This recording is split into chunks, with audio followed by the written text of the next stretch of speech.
முன்னாள் அமைச்சர் தங்கம் தென்னரசு அண்ணன் வந்து திடீர்னு அமைச்சர் பேசிகிட்டு இருக்கும்போது குறுக்கே வந்து லாட்ரியை பற்றி பேசினாங்க. லாட்ரி வந்து என்னுடைய கணவர் மார்ட்டின் சார் வந்து அவங்க பிஸ்னஸ் பண்ணிகிட்டு இருக்கிறாங்க. வேறு மாநிலத்திலலாம் பண்ணிகிட்ருக்குறோம். நாங்கள் எந்த அரசு வந்தாலுமே டேக்ஸும் கட்டி ஜிஎஸ்டி கட்டி தான் நாங்கள் வியாபாரம் பண்ணிகிட்ருக்கோம். இது வந்து அண்ணா கொண்டு வந்தது இந்த லாட்ரி தொழில். என்னுடைய கணவர் வந்து பொறுப்போடு வியாபாரம் பண்ணிகிட்டு இருக்கிறத வந்து அதை வந்து அவங்க ஒரு வேறு மாதிரி அவங்க கொண்டு வராங்க. லாட்ரி தொழிலே வந்து ஒரு அரசு கொண்டு வர தொழிலை வந்து எந்த அரசு வந்தாலும் நாங்கள் வந்து அதை இது பண்ணுவோம். அதை கொச்சைப்படுத்தும் அளவுக்கு வந்து அவங்க லாட்ரியை பற்றி அரசியல் கொண்டு வந்து அதை பேசிகிட்டு இருக்கிறாங்க. அதை வந்து அது வந்து அந்த மாதிரி பேசக்கூடாது.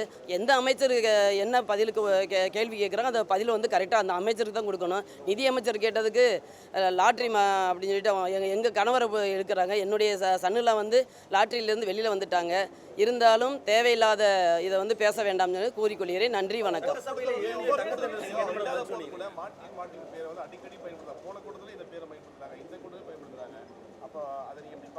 நாங்கள் சுப்ரீம் கோர்ட்டில் வந்து டெல்லியில் வந்து ஒரு 2 வாரம் வந்து 3 ஜட்ஜு வந்து இது வந்து கேஸ் போயிட்டு இருந்துச்சு, எங்கள் கேஸு லாட்ரி கேஸு.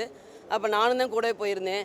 அப்போ என்ன சொன்னாங்கன்னா அந்த ஜட்ஜு லாஸ்ட்டில் சொன்னது, அந்தந்த மாநிலத்தில் முதலமைச்சர் சொன்னால் லாட்ரியை நீங்கள் சேல் பண்ணிக்கலாம்னு சொன்னாங்க. அந்தந்த டேக்ஸ் கட்டிட்டு ஜிஎஸ்டியாக இருந்தாலும் சரி நாங்கள் கட்டிட்டு இன்கம் டேக்ஸ் வரி நாங்கள் நிறைய கட்டியிருக்கிறோம். அவங்க தேவையில்லாமல் ஏதோ இது வந்து ஒரு கள்ளத்தனமாக ஏதோ விற்கிறது மாதிரியும் லைசன்ஸ் இல்லாத மாதிரியும் அவங்க பேசிகிட்டு இருக்காங்க. நாங்கள் லீகலாக நாங்கள் பண்ணுறோம், இல்லீகலாக நாங்கள் பண்ணலை லாட்ரி தொழிலை.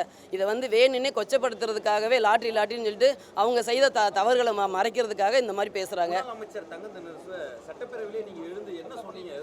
எதுக்கு லாட்ரின்னு சொல்லி நீங்கள் பேசுகிறீங்க? அந்த மாதிரி தவறாக ஏன் கூறுறீங்கன்னு கேட்டேன் நான். அந்த அமைச்சருக்கு வந்து நிதி அமைச்சர் தான் அவங்கள பற்றி பேசுனாங்க, ஜி ஸ்கொயரை பற்றி. அவங்களுக்கு பதில் சொல்லாமல் திடீர்னு எந்திரிச்சு அவங்க லாட்ரியை பற்றி பேசுனாங்க. அதுதான். செய்திகளை உடனுக்குடன் தெரிந்து கொள்ள கீழ்கண்ட கேபிள் மற்றும் டிடிஹெச் நெட்வொர்க்குகளில் எம்நாடு செய்தி தொலைக்காட்சியை காணுங்கள்.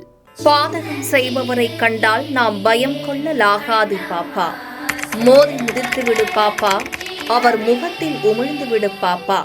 அண்மை செய்திகளை உடனுக்குடன் தெரிந்து கொள்ள இணைந்திருங்கள் எம்நாடு தொலைக்காட்சியுடன்.